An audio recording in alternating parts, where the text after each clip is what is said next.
It's been the week of Comey, where he was supposed to try to hurt the president's credibility. It seems like maybe Comey's credibility on the line as well. You've got Devin Nunes. I bet he has a lot to say about it. He really does, Ed. And, you know, I think it's been a really bad week for Jim Comey this past week and his book tour, as, of course, we know that there are major congressional investigations going on looking at his governing and his FBI and the massive abuse of power that took place at the top of the FBI.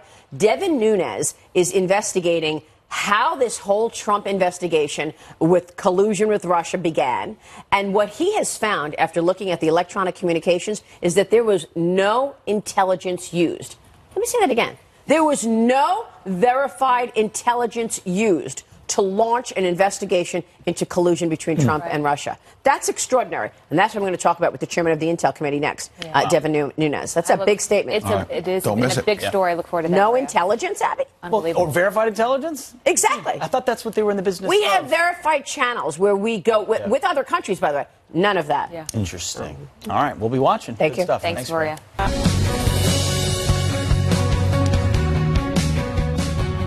Good Sunday morning, everybody. Thanks for joining us. New controversy surrounding James Comey after his private memos about meetings with President Trump go public.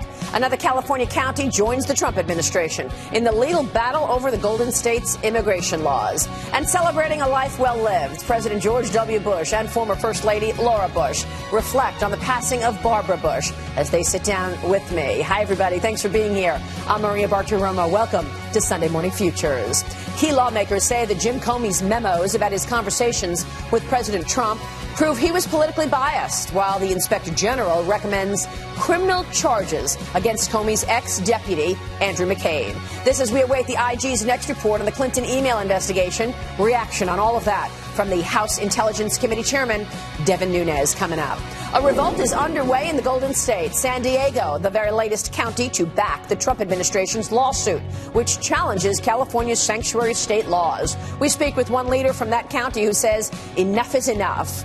And remembering a woman of grace and grit, we will highlight the extraordinary life and legacy of Barbara Bush in my exclusive interview with President George W. Bush and former First Lady Laura Bush as we look ahead right now on Sunday Morning Futures.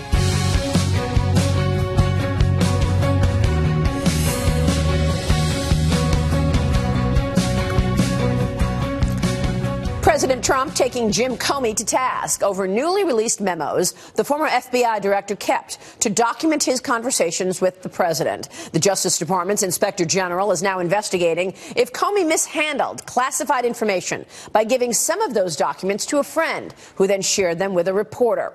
The president calling that move illegal and saying it raises questions about the Mueller-Russia investigation. Meanwhile, 3 GOP committee chairmen out with a scathing statement on the Comey memos, accusing him of political bias in his interactions with the Obama-era officials versus President Trump. I'm joined right now by one of those lawmakers. House Intelligence Committee Chairman Devin Nunes is live this morning at the World Ag Expo in California, and Congressman Nunes is also a member of the House Ways and Means Committee. Congressman, it's good to see you this morning. Thanks so much for joining us. Always a pleasure. Thank you. I want to get to that memo, the letter that you have written after the Jim Comey memos were out. But first, let me start here. Let's pick up where we left off the last time we spoke, Mr. Chairman. You joined us 4 weeks ago on this program. At that time, you said you wanted to get the electronic communication from the Department of Justice and the FBI. You wanted that electronic communications to understand exactly how the Trump investigation into collusion even began. You've now since seen the electronic communication, yes? That's correct. So it took us a long time to actually get this, what's called the electronic communication. As we know it now for your viewers, what that is it's the original intelligence, the original reasons that the counterintelligence investigation was started. Now, this is really important to us because a counterintelligence investigation uses the tools of our intelligence services that are not supposed to be used on American citizens. So we've long wanted to know, well, what intelligence did you have that actually led to this investigation? So what we found now, after the investigators have reviewed it, is that, in fact, there was no intelligence. So we have a traditional partnership with what's called the Five Eyes Agreement. Five Eyes Agreement involves our friends in Australia, New Zealand, the United Kingdom, Canada, and of course us. So long time process and procedures in place where we move intelligence across. We are not supposed to spy on each other's citizens, and it's worked well, and it continues to work well. And we know it's working well because there was no intelligence that passed from Five Eyes through the Five Eyes channels to our government. And that's why we had to see that original communication. So now we're trying to figure out, as you know, we are investigating the State Department. We think there's some major irregularities at the State Department, and we're trying to figure out how it is that this information about Mr. Papadopoulos, of all people, who was supposedly meeting with some folks in London, how that made it over across into the FBI's hands. We know a little bit about that because of what some of the State Department officials themselves have said about that. So we were glad to get this behind us, but now, of course, as we peel another piece back, it leaves more unanswered questions, which we're trying to get to the bottom of. Mr. Chairman, you've got to explain what you just said. I think this is extraordinary, that you're telling us that in order for the FBI, the Department of Justice, to launch an investigation into so-called collusion between President Trump and the Russians, there was no official intelligence used. Then how did this investigation start? I don't understand, sir. Please explain. Well, I think that is the point. We don't understand. We've never understood because we have access to these finished intelligence products, and we've never seen one. So we thought, well, maybe there was one that went through a different channel that was kept really quiet, that was secret, that was kept from the Congress and other folks. Well, in fact, after our investigators reviewed this, that is not what happened. There was no Five Eyes intelligence product as it's been reported. There was no product, and I think that's a major problem because we have to have trust with our partners, with our allies. We have to make sure that our agencies talk and they work out problems. We have to make sure that they don't spy on either American citizens or that we're not spying on British citizens. These are all things that have been around for decades. So, and this is even more critical. Let's just at the highest level, what is this? What is this about? This was about a counterintelligence investigation that was at the height of a political campaign where you opened up an investigation using these intelligence services to spy on the other campaign. It's really serious stuff.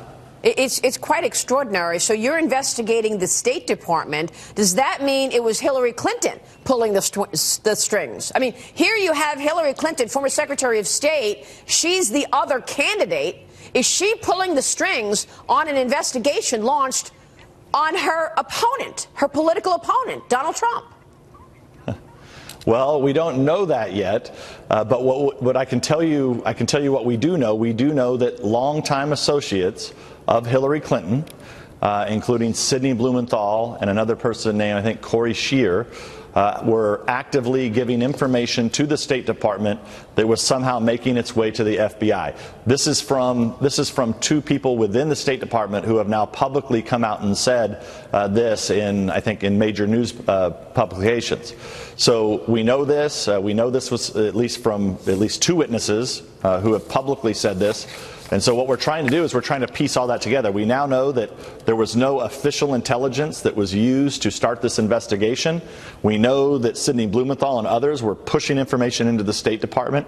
So we're trying to piece all of that together, and that's why we continued to look at the State Department. We are awaiting the IG report as it relates to Jim Comey, as it relates to the handling of the Hillary Clinton email investigation. We got these Comey memos this week. Tell me what you got from these memos. What struck you most?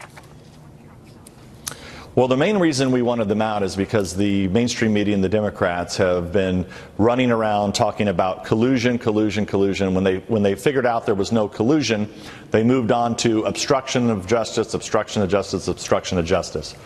Mr. Gowdy, who was able to review these a long time ago, and Mr. Goodlatte had said, and now we know this from reading them, is that once you read all of the Comey memos, it becomes Exhibit A in a defense against that there was no obstruction of justice. So I think when you read all of them, good legal minds review these, when you have the President of the United States saying, look, investigate all of my people. If anybody in my campaign was colluding with the Russians, I want to know, and they need to be brought to justice.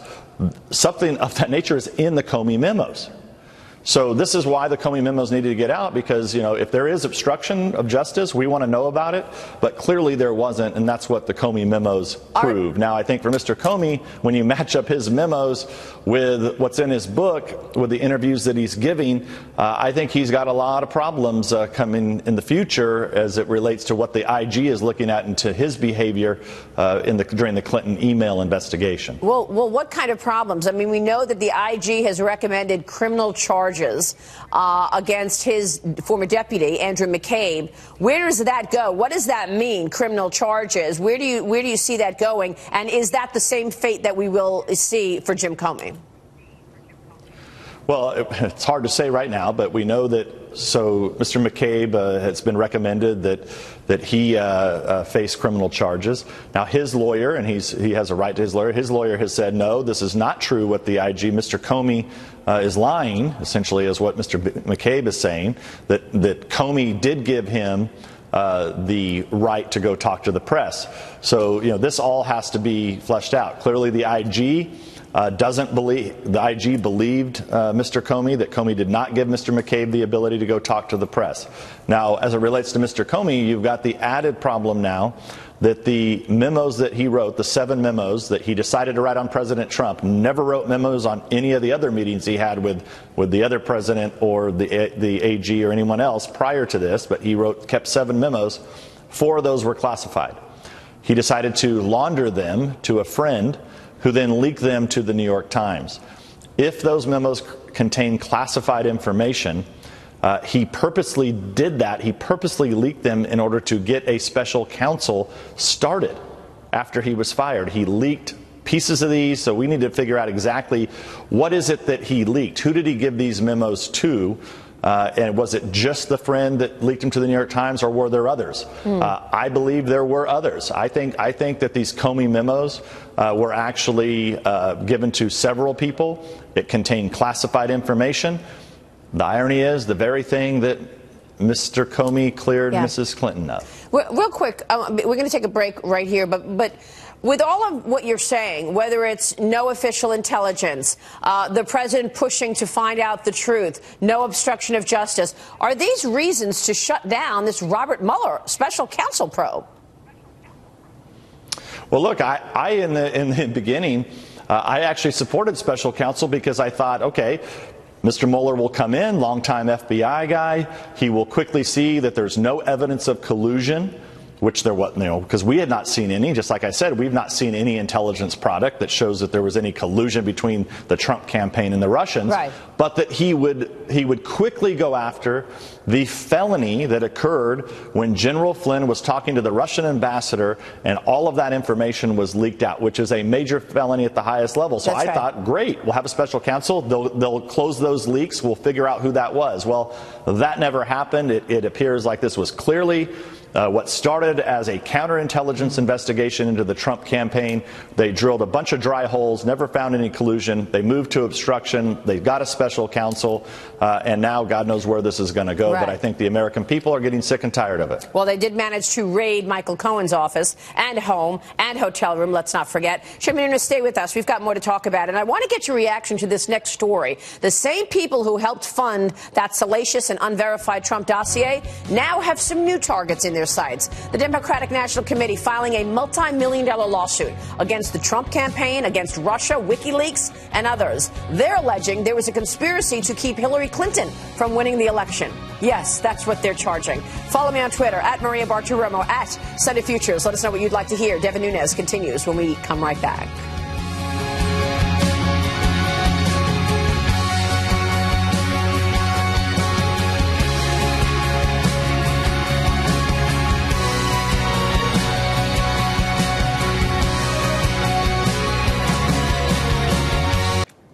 Welcome back. The Democratic National Committee filing a lawsuit on Friday against the Trump campaign, Russia, and WikiLeaks, alleging conspiracy to undercut Democrats in the 2016 presidential election by stealing tens of thousands of emails and documents. We're back with Congressman Devin Nunes, chairman of the House Intel Committee. And Mr. Chairman, your thoughts, your reaction to this lawsuit? Well, my first thought is that it's this some kind of joke. This must be a joke. I mean, we know who colluded with Russians. They don't want to admit that they colluded with Russians, but they hired they hired a law firm that hired Fusion GPS, that hired a British spy that went and colluded with Russians. So I don't understand why they just didn't open up a lawsuit against themselves. They should name themselves and sue themselves so that they can get to the bottom of what do they have on their servers. Why didn't they give those servers to the FBI? This is nothing more, nothing less than a continuation of fundraising off of this scandal. This is made to play to the far left in this country so that the far left will continue to write checks because they don't believe that President Trump won the election fair and square. Yeah. Because the media, most of the media in this country has continued this narrative that there was collusion, there was obstruction, that Trump was somehow involved with Putin and Putin helped to steal this election.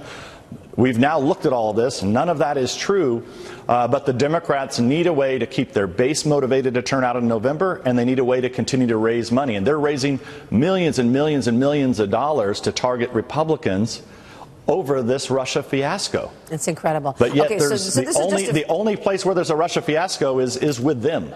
So this is a fundraising exercise. Why doesn't the RNC come back and say, we're suing you for the same exact reason, given the fact that we know the bias at the top of the FBI, we know that there have already been felonies, we know about the leaking and the fact that the FBI, the DOJ, and perhaps the CIA were all in it to try to get Hillary to win and keep Donald Trump from winning. I mean, it's the same thing. Once again, they're pushing on you what they're doing. Isn't that right?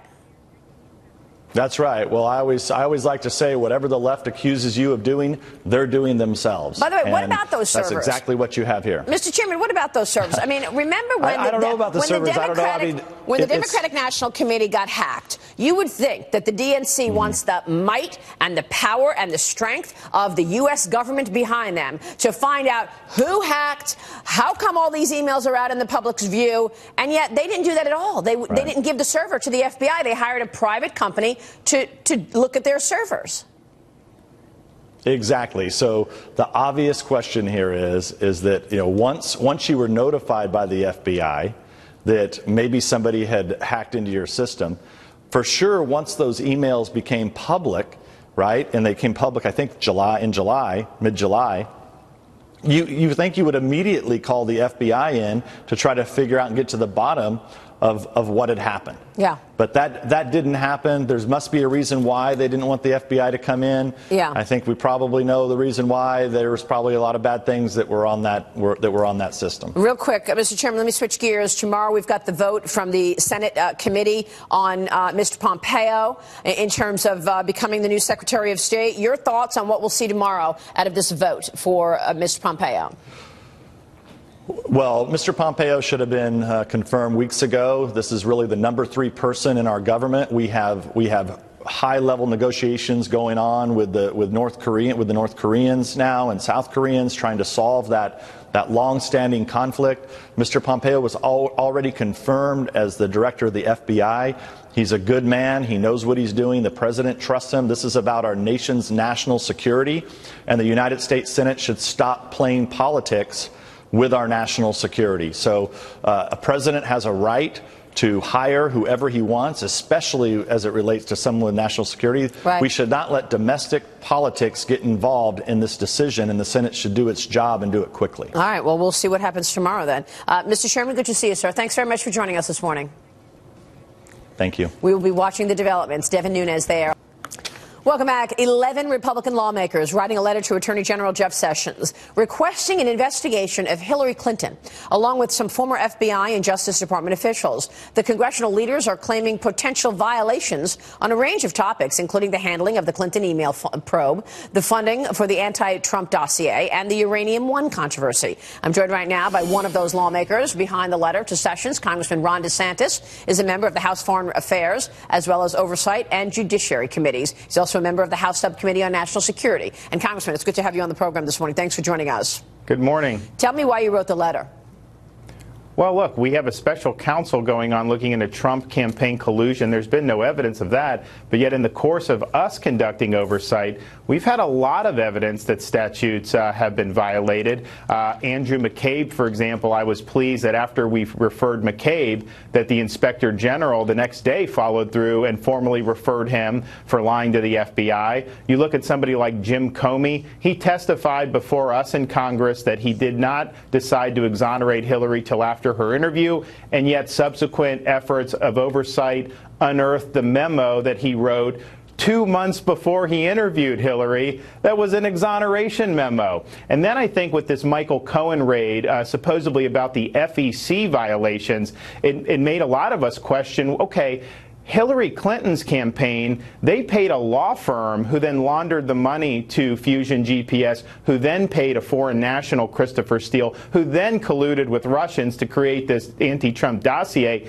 And yet there was never any FEC case that I'm aware of that was open. So does the law apply equally to everybody, or is it just anyone who's associated with Trump gets nailed and anybody else in high positions of authority, they get a pass? Well, it seems so extraordinary, Congressman. I mean, everything that you've just lined up, everything we just spoke to Devin Nunes about, the fact that there was no official intelligence whatsoever used to launch an investigation into Trump. I don't understand how Robert Mueller is not looking at any of this. I mean, they authorized a raid of Michael Cohen's home, office, and hotel room, and yet no interviews, no examining what has taken place with regard to the bias at the FBI and the Hillary Clinton email investigation.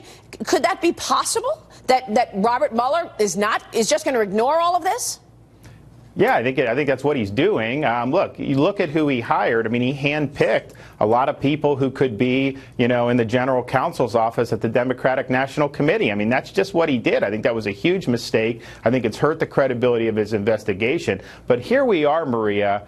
The whole investigation on collusion was not based on intelligence. The main FISA application was based on opposition research. To this day, there's not evidence of any type of conspiracy between anyone on Trump's campaign and the Russian government. So I'm glad he brought Mayor Giuliani on, and I think we do need to negotiate an end to this. I don't think the president should fire Mueller because I think that would cause a lot of problems politically, but this needs to come to an end. It's hurting the country at this point, and let's move forward, and let's hold the people accountable throughout this whole mess who actually did violate law. So what are you going to do? I mean, have you heard back from Jeff Sessions? I mean, how are you going to prove to the American people that, in fact, we do have a fair and just judicial system? Because now it looks like, it's just it's really unfair depending on who you are, just as you just noted. Exactly. And so ultimately, you need the Department of Justice to follow the lead of what we're laying out. Yeah. We're a legislative body. We don't have the authority to initiate criminal prosecutions. But I will say, McCabe has been referred not only by us, but by the IG. The IG investigation into Comey now, I think that's just the beginning. I don't think they're going to be able to say he maliciously leaked these memos, 2 of which were classified, and we're just going to let that go. I think at this point, that's going to see through, and I think that should be a criminal referral. And then you also have to do oversight over when he met with President-elect Trump about this dossier. Clapper and him had a conversation. They meet. Comey writes in his notes they need a news hook to be able to put it out. So what did Comey do? By briefing Trump, he gave CNN the news hook, and then they put it out a couple days later. Yeah. That whole thing stinks. He was not honest with Trump about the dossier. He didn't tell him that Hillary's campaign funded it, and he didn't go into all the other things that the dossier was alleging. He just focused on the one salacious sex thing, which is totally unsubstantiated. Man, it seems like he had it out for Donald Trump from day one. Yeah, it really does seem that way. All right, and I wonder if Comey is going to be able to see those servers that the FBI never got to see from the DNC. After he didn't have much of an interest in getting those servers, did he, Maria? Really no interest in that. They really want to get in Michael Cohen's office, but they didn't have interest in those servers. This is so extraordinary, Congressman. Real quick before you go, North Korean leader says we no longer need nuclear and missile tests. Wow. If North Korea is giving up its nuclear capability, This is also an extraordinary move, and obviously we have to look at the president's treatment of North Korea and say what an incredible job he did, if this is true. Do you believe this? Donald Trump has shaken this up. He has Kim Jong-un on the defensive. I think that's why you're seeing this. I still think we're a long way from actually getting there. But, man, we have a pathway now because this president is the first president in a generation to actually take this problem on head on and say, I'm not just going to put my head in the sand and let the problem get worse. So, boy, if we could get that done, that'd be one of the best achievements, I think, since Ronald Reagan helped end the Cold War. It's absolutely incredible. So we'll be watching that. Congressman, good to see you, sir. Thank you. Thank you. We will see you soon, Congressman Ron DeSantis. Welcome back. President Trump firing back at Democrats after the DNC filed a lawsuit against the Trump campaign, WikiLeaks, and Russia for election meddling. The president pointing fingers at former DNC chair Debbie Wasserman Schultz for refusing to give the FBI access to computer servers that the DNC says were hacked in 2016 to spread stolen information and smear the Clinton campaign. But let's bring in our panel on that. Ed Rollins is a Republican campaign advisor and former campaign manager for the Reagan-Bush ticket in 1984. He's a Fox News contributor. Christopher Bedford with us this morning, editor-in-chief at the Daily Caller and author of The Art of the Donald. Good to see you both. Morning. Your thoughts on this lawsuit? I thought it's one of the stupidest things the Democrats have done. They're going to open up a can of worms that they don't want to have opened up. This guy was on the Hill, in the land of the blind, the one-eyed man is king. He and his whole family had total access to all the Democrats' information on the Hill, all the information that Debbie Wasserman had at the DNC, and I think you're going to find it was a real source of the leaks. Well, this is the Awan brothers, and you've done so much reporting, great reporting on this at the Daily Caller, Christopher, so thank you for that. Where does this? Why aren't we hearing about this anymore? This guy was making $165,000 a year, one of the higher paid. All his brothers and his wife were making high salaries as well. And you don't hear what happened. What do you have for us? Well, it's a complicated story. It's a difficult story. You're one of the few places that have really been following it carefully, and there's a lot of shade. There's a lot of mystery around it. Just like the president tweeted last week, who is this mystery man from Pakistan? We know that the IG has said he had the keys to the kingdom. We know that he traveled in Pakistan with an actual armed escort. We know that he claimed to have the power to change the president, and we know that he claimed that, of course.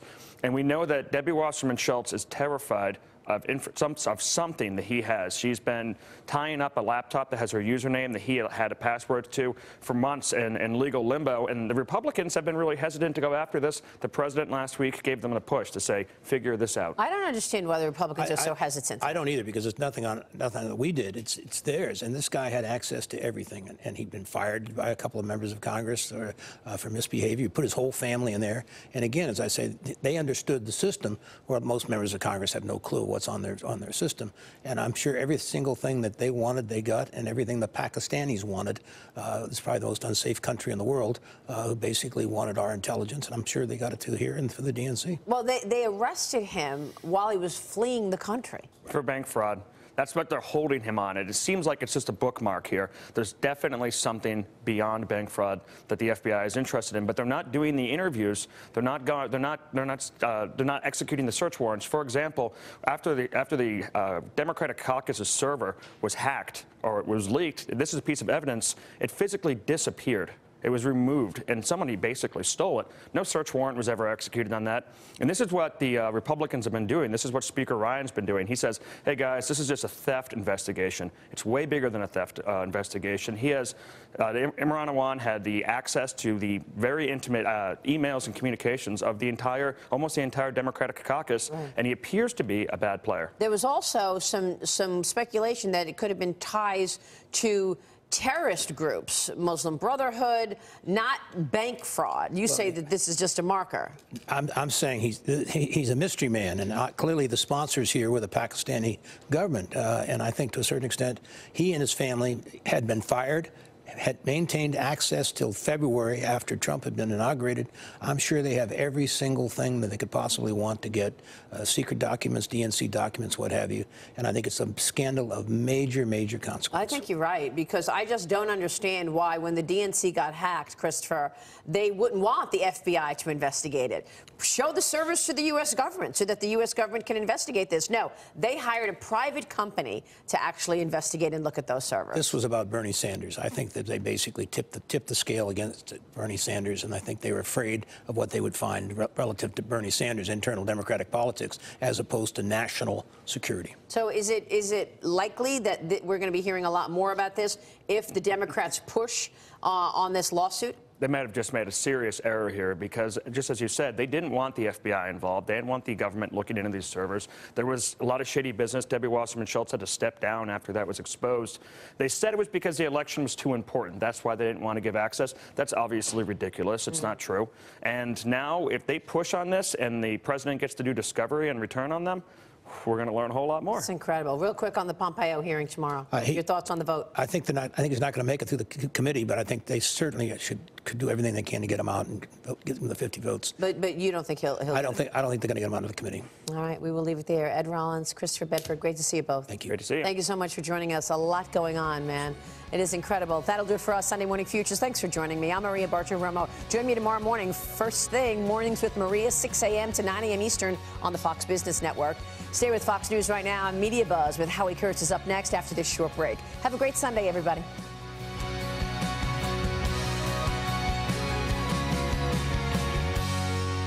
We're going to discover that the Attorney General, Loretta Lynch, her deputy, Sally Yates, the head of the National Security Division, John Carlin, Bruce Orr, and other senior DOJ officials and, regrettably, line attorneys, people who were senior career civil servants, violated the law, perhaps committed crimes, and covered up crimes by a presidential candidate. But more than that, they tried to frame an incoming president with a false Russian conspiracy that never existed, and they knew it, and they plotted to ruin him as a candidate and then destroy him as a president. That's why this is important. That's why connecting the dots is important, because the FBI now has to be completely reconstructed from the ground up. The men and women at the Bureau are great people. That's not who we're talking about. We never have been. We are talking about people like James Comey, McCabe, Strzok, Page, Baker, Prystepp, who is a name nobody knows. He's the head of the Counterintelligence Division, and he was the one who was involved in planning this entire crazy thing involving Fusion GPS, the false dossier, and creating evidence. This is what people have to understand. What the Bureau did was, by working with Fusion GPS and giving contractors access to highly classified information which they had no legal right to see, they needed to create something they could give to the court, the Foreign Intelligence Court, so that they could get wiretaps and surveillance taps and email taps and phone taps on the Trump people, so that if there was anything, they could find it out. Of course, there was nothing. There never was anything. And they created false facts so that they could get surveillance warrants. Those are all crimes. Every single one of those acts constitutes a crime because it was done not for a legitimate law enforcement reason, not for national security reasons, but to create a false case against a candidate, Donald Trump, a president-elect, Donald Trump, and a president, Donald Trump. The FISA court opinion of April 27th of 2017 outlines a series of illegal disclosures to contractors. It is believed that among those contractors were Fusion GPS and CrowdStrike. CrowdStrike is the company that was used to bleach Hillary's computer. CrowdStrike, if what is being reported is true, and I've seen 2 reports about CrowdStrike being among the private contractors that were given access to raw 702 incidental collection of American citizens under FISA warrants. If that is true, they have committed crimes. The Bureau who gave them information committed crimes. There is huge civil liability for CrowdStrike and for the FBI officials. And right now, there's at least 2 lawsuits pending against Mr. Steele, the former MI6 agent who wrote the Steele dossier at the payment of Fusion GPS. Fusion GPS has been sued. I expect if these facts come out from the FISA court showing that these contractors got this information, they will all be sued. Now, they may declare bankruptcy and not be able to pay, but the people don't realize that this is already on the public record, that these things happen. The question which has been blanked out from this opinion is, you can see, this is all dark, all through the opinion. What they've done is they've blanked out the names of the contractors and the names of the FBI and DOJ officials who broke the law. That is going to come out. That's what Nunes has. He has all that information now. He knows what's in these blanks that the court blanked out. The court did the right thing. It's not supposed to reveal that. But once you start doing oversight, constitutional oversight, those blanks go away to Congress. And we will know shortly who the private contractors were that were allowed to break the law by the FBI. This is as bad as it gets. When you have the government, the FBI and the DOJ being absolutely corrupted because of their motivations, and when you have the journalistic community being bought, it seems to me that's pretty bad for all the institutions involved. And journalism is now below Congress in terms of approval ratings. This is not going to help them. What's fascinating to me is how the people who want to defend everything that the Bureau has done, or the Department of Justice, or the Clintons, have turned to a series of narratives to replace the truth. For example, once this whole thing broke, when President Trump said, "I was spied on by the President of the United States," he was laughed at. In fact, he was spied on by the President of the United States, by Barack Obama, under Barack Obama's orders, and under the orders of John Brennan, and Clapper, the Director of National Intelligence, and Susan Rice, the National Security Advisor, and Ben Rhodes, the Deputy National Security Advisor. Because what they did, which was part of a scheme which began in the year 2016, was to try to figure out a way to help Hillary Clinton get elected by exonerating her in her email scandal in her private server in New York, and then she would be elected, and then the problem of Donald Trump would go away. The problem was she lost. And when she lost, they had time between the election in November of 2016 and the time between the president was inaugurated to try and do damage, to cover up what they had done with Fusion GPS and a bunch of other people before the election, and to make it perfect after the election, to secure the storyline. And so, interestingly enough, people, there are some real heroes in this story. And part of it is how you defeat these competing narratives. You'll recall that first there's the story about the dossier, the so-called Fusion GPS dossier, which we now know was developed with the assistance of the FBI, Christopher Steele, the former spy from England, Bruce Ohr, a senior Justice Department official in the Obama administration, Bruce Ohr's wife, who was an employee of Fusion GPS and a Russian expert. That all of a sudden became something that people got worried about on the Democratic side and on the protect the Clinton side. Then all of a sudden, when the dossier got even stronger and stronger as a result of the knowledge about Bruce Ohr's involvement, the dialogue shifted. And then it became that the dossier really wasn't important because George Papadopoulos, this know-nothing young guy who had been an end-of-the-room foreign policy advisor, was the real guy who got the investigation into the president's collusion with the Russians started as a result of a drunken blathering in a bar to the Australian ambassador, who then told MI6 in London.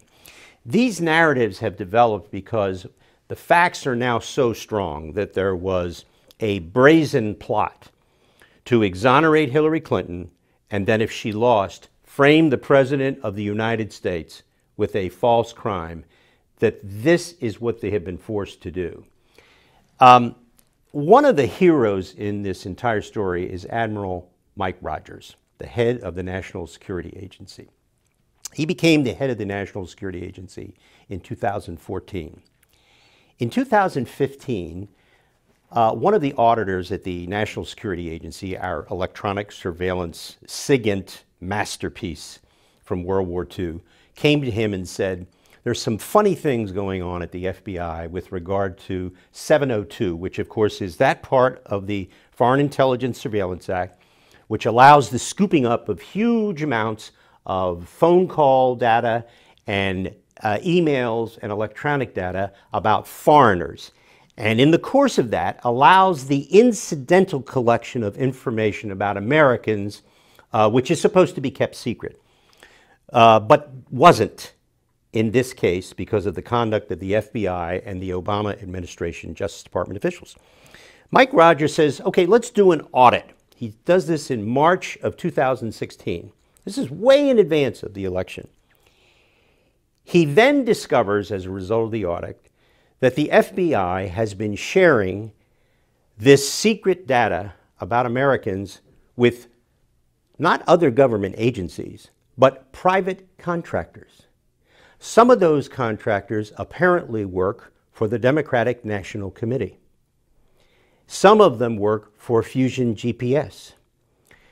Mr. Rogers, Admiral Rogers, says, okay, the court, the FISC court, the Foreign Intelligence Surveillance Court, has been lied to. They have not been told about this. And things have been told to them which are not true. He said, I'm going to the court. I'm going to tell the court. Rogers goes to the court on his own and informs the court about these problems. Now, prior to him being able to do that, the Justice Department and the FBI learn about what he's done, about the audit and what he's discovered. And so they go to the court first to inform the court that they have discovered these problems with illegal activity. Doesn't make any difference. It's too late. The court now knows what has happened.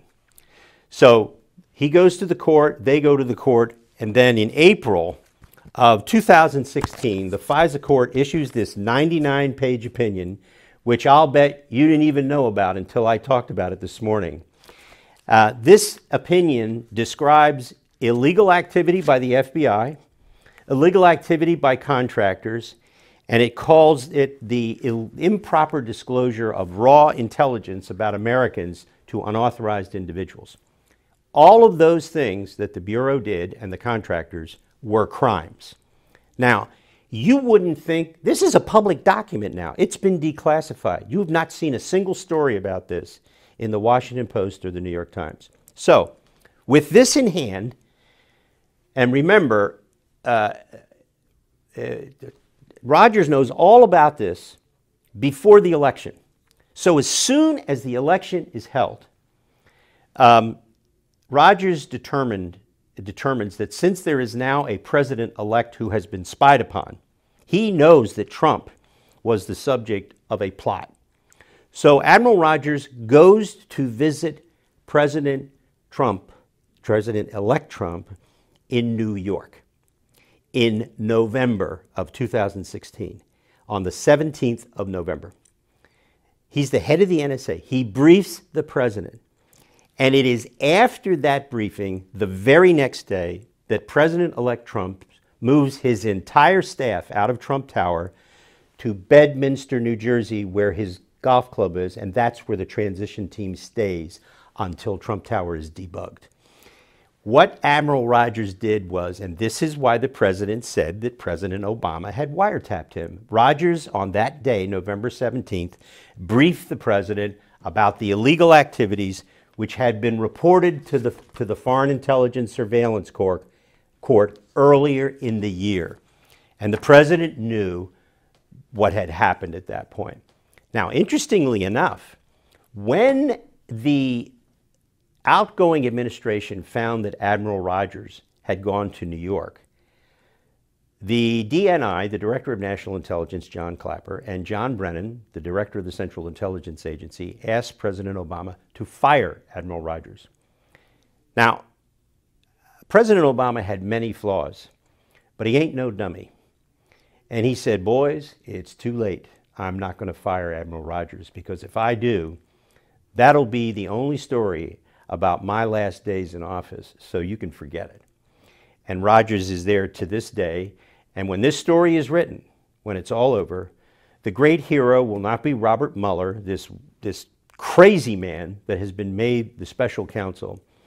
It won't be the people on the Hill, except for Devin Nunes, who is a real hero, who has stood up under the most incredible personal attacks from real sleazeballs like Adam Schiff, this loony congressman from California.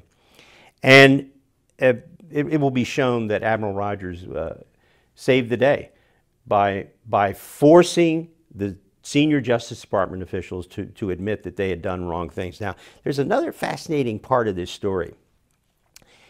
In October of 2016, when Admiral Rogers is going to the court and forcing the Justice Department to advise the court that they had submitted false documents, that they, the DOJ, had submitted, unwittingly had submitted false documents, as they say.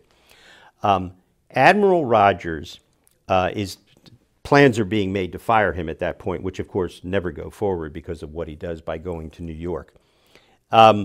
All of this has come to a head at that point, and the court is now learning for the first time about this unbelievable activity. For the first time in the history of the FISA court, it has been lied to, and according to the court, systematically and ongoing violations of the law. This is stunning stuff, and it's all because of Admiral Rogers. And that's where we are today. We are now at the point where Nunes has discovered this. He discovered it back in March when he went to the White House, and all of these documents were turned over to him by the incoming National Security Council staff. And so now we'll watch it play out. By the way, in October of 2016, the Assistant Attorney General in charge of the National Security Division at Justice for the Obama administration, and the person who was responsible for signing the pleadings that went to the court, was a fellow named John Carlin.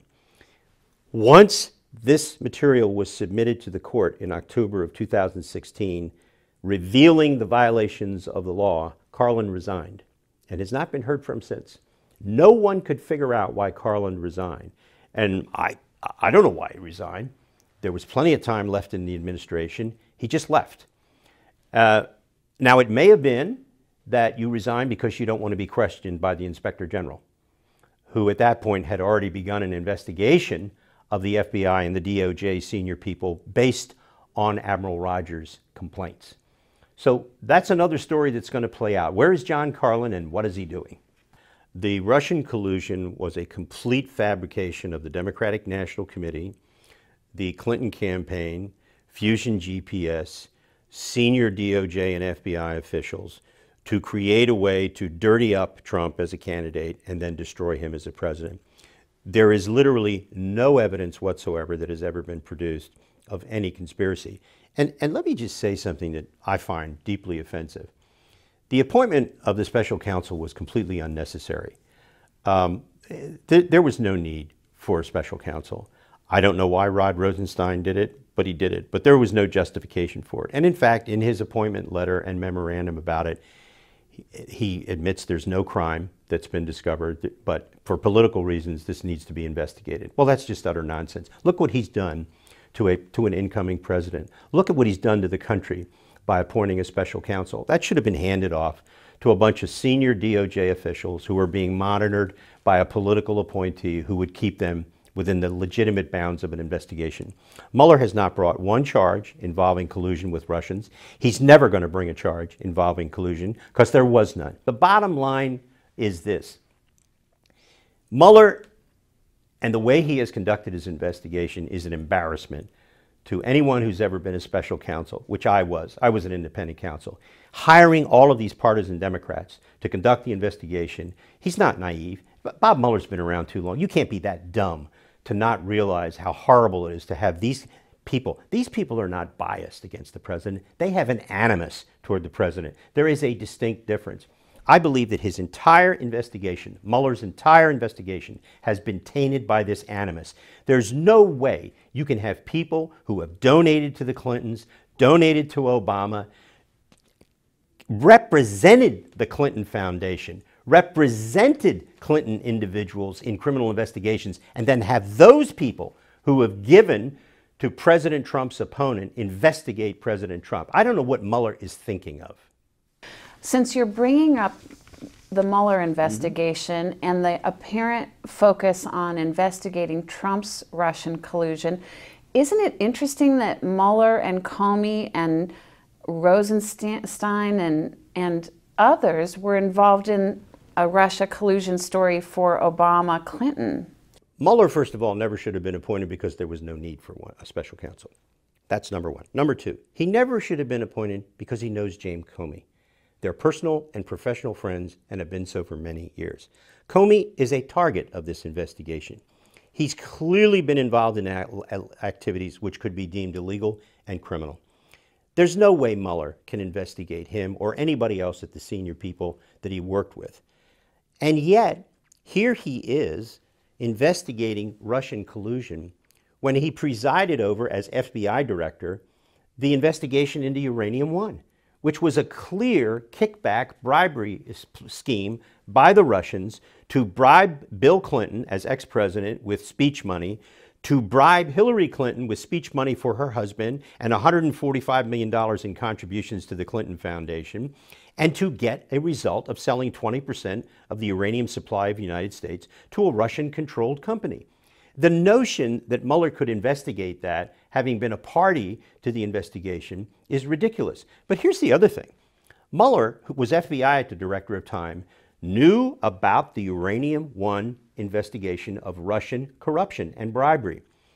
Did he go to tell James Comey or anybody at the Justice Department that this case was under investigation and that they should warn CFIUS, the committee that approves foreign investment? Did he go? And if he went to see somebody in the Justice Department, like, let's say he went to see Eric Holder, and Eric Holder, who sits on CFIUS, says, I don't think that's relevant to the sale of Uranium One.